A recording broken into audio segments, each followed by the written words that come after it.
The Next 3 Days was a pretty decent movie. It was nothing special, but I mean, it was entertaining to watch. I mean, there's a lot of bullshit in this movie, but if you really want to enjoy this movie, you just gotta accept the bullshit. This movie is directed by Paul Haggis and written by Paul Haggis, and the movies that you may know that he wrote was Million Dollar Baby, but this movie is nothing like that in terms of writing, but the directing is pretty solid.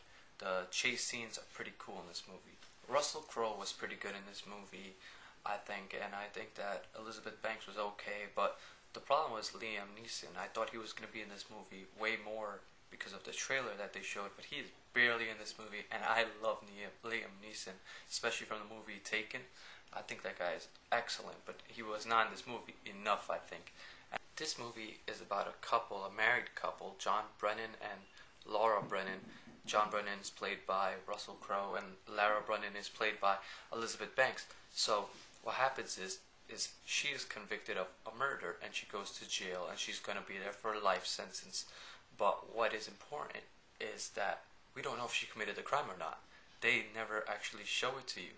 You may think she has, and then you may think she hasn't, but that's what's a great part of this movie. It keeps on making you guess if she has or has not committed the act of murder. So John Brennan wants to get his wife out of jail, and there's no way that he can prove against her because there's a lot of evidence, but that doesn't mean that she did do it, and it doesn't mean that she didn't do it. So what I'm gonna say is that he goes to Damien Pennington, who wrote a book about escaping jail. He escaped jail many times, and he goes to him to figure out how he can get his wife out of jail, and so that they can live happily ever after. So this movie is filled with crazy emotion, and it's filled with a lot of action towards the end. There's a lot. I mean, there are parts in the beginning where it's really slow.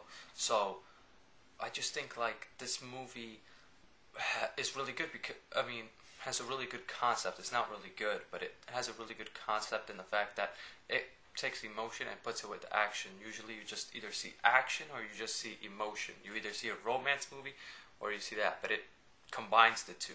I also felt that this movie was way too long. I mean, it was only 2 hours and 2 minutes, but it felt like 3 hours.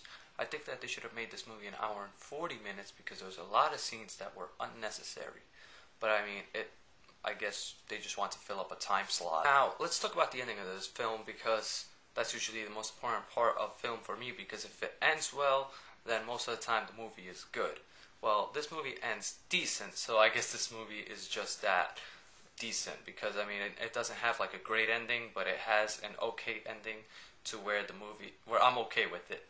So I'm going to rate this movie now, and I think 1 out of 10, I would have to give this movie a 7.5 out of 10, because it would have been higher if the ending was a little better, if it wasn't as long as it was, because it felt like forever for me.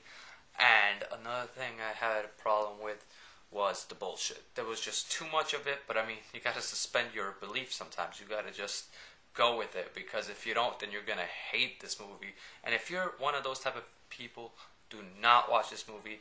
If you just, think that it has to be realistic, because that is movies. It does not have to be realistic, and sometimes that is the great part. I could recommend this movie to a huge group of people because it has emotion and action and not just one, like I said before. So, I mean, it's not like The Notebook emotion, but it has its own sort of emotion, and so I think you should just go watch this movie. I recommend it. I think it's pretty good. I don't know if it's better than Harry Potter because I'm not a big Harry Potter fan. The reason I didn't review Harry Potter is because I haven't seen 4 through 6, I believe. Yeah, I've only seen 1 to 3 Harry Potter. So I think if I saw it now, I'd be lost and I wouldn't understand it. So I wouldn't do the movie justice by reviewing it because I'd be lost and it would not make any sense to me. But yeah, one more thing. This movie's called The Next 3 Days because he only has 3 days to get her out of the jail, because he thought he had more time, but he doesn't. They're gonna transfer her to another jail, so he'd have to figure out that jail. So he only has 3 days to get her out of there. I wonder what I'm gonna be doing for the next 3 days. Oh well.